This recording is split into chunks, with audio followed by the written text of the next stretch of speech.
वंश 1206 से 1290, खिलजी वंश 1290 से 1320, तुगलक वंश 1320 से 1414, सैयद वंश 1414 से 1451 तथा लोदी वंश 1451 से 1526 तक। इनमें से पहले चार वंश मूल रूप से तुर्क थे और आखिरी अफगान था। मोहम्मद गौरी का गुलाम कुतुबुद्दीन ऐबक गुलाम वंश का पहला सुल्तान था। ऐबक का साम्राज्य पूरे उत्तर भारत तक फैला था। इसके बाद खिलजी वंश ने मध्य भारत पर कब्जा कर लिया, लेकिन भारतीय उपमहाद्वीप को संगठित करने में नाकाम रहा। दिल्ली सल्तनत मुस्लिम इतिहास के कुछ ऐसे कालखंडों में से एक है जहां किसी महिला ने सत्ता संभाली थी। आगे चलकर साल 1526 में मुगल सल्तनत द्वारा इस साम्राज्य का अंत हो गया। साल 962 ईस्वी में दक्षिण एशिया के हिंदू और बौद्ध साम्राज्यों के ऊपर बाहरी सेनाओं द्वारा, जो कि फारस और मध्य एशिया से आए थे, व्यापक स्तर पर हमले होने लगे। इनमें से महमूद गजनबी ने सिंधु नदी के पूर्व में तथा यमुना नदी के पश्चिम में बसे साम्राज्यों को 997 ईस्वी से 1030 ईस्वी तक 17 बार लूटा।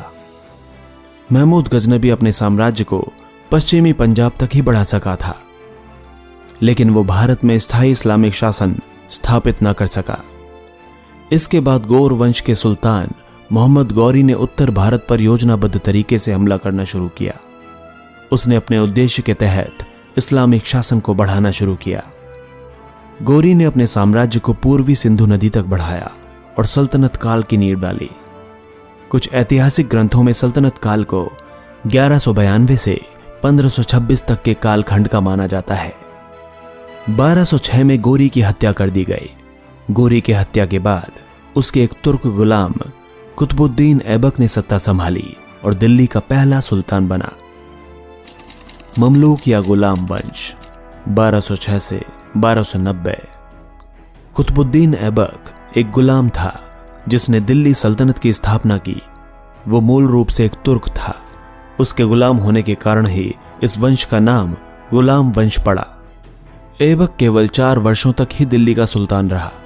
उसकी मृत्यु के बाद 1210 ईस्वी में आराम शाह ने सत्ता संभाली, परंतु उसकी हत्या इल्तुतमिश ने 1211 ईस्वी में करवा दी। इल्तुतमिश की सत्ता अस्थायी थी और बहुत से मुस्लिम अमीरों ने उसकी सत्ता को चुनौती दी। हालांकि कुछ कुतुबी अमीरों ने उसका साथ भी दिया। उसने बहुत से अपने विरोधियों का क्रूरता से दमन करके अपनी सत्ता को मजबूत कर लिया था। इल्तुतमिश ने मुस्लिम शासकों से युद्ध करके मुल्तान और बंगाल पर नियंत्रण स्थापित कर लिया, जबकि रणथंभौर और शिवालिक की पहाड़ियों को हिंदू शासकों से प्राप्त कर लिया। इल्तुतमिश ने 1226 ईस्वी तक शासन किया। इल्तुतमिश की मृत्यु के बाद दिल्ली सल्तनत के बहुत से कमजोर शासक रहे, जिसमें उसकी पुत्री रजिया सुल्तान भी शामिल है।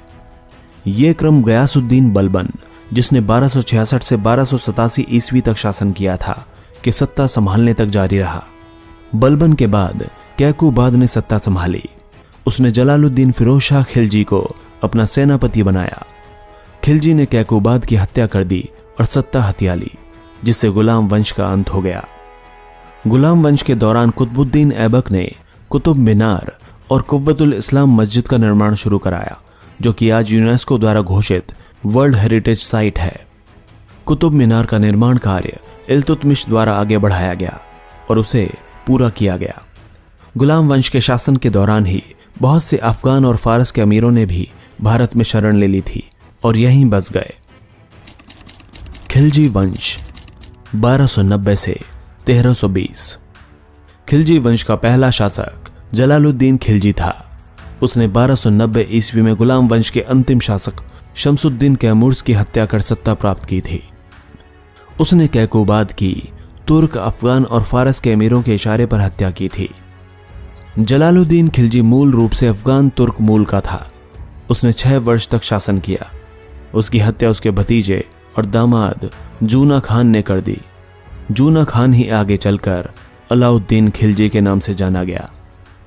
अलाउद्दीन खिलजी ने अपने सैन्य अभियान का आरंभ कारा जागीर के सूबेदार के रूप में किया था, जहां उसने मालवा और देवगिरी पर छापा मारा और भारी लूटपाट की।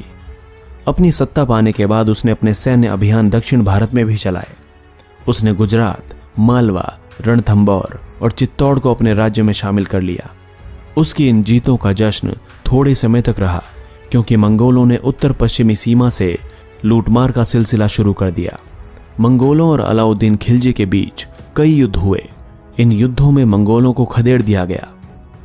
मंगोलों के वापस लौटने के पश्चात अलाउद्दीन ने अपने सेनापति मलिक काफूर और खुसरो खान की मदद से दक्षिण भारत की ओर साम्राज्य का विस्तार प्रारंभ कर दिया और भारी मात्रा में लूट का सामान इकट्ठा किया।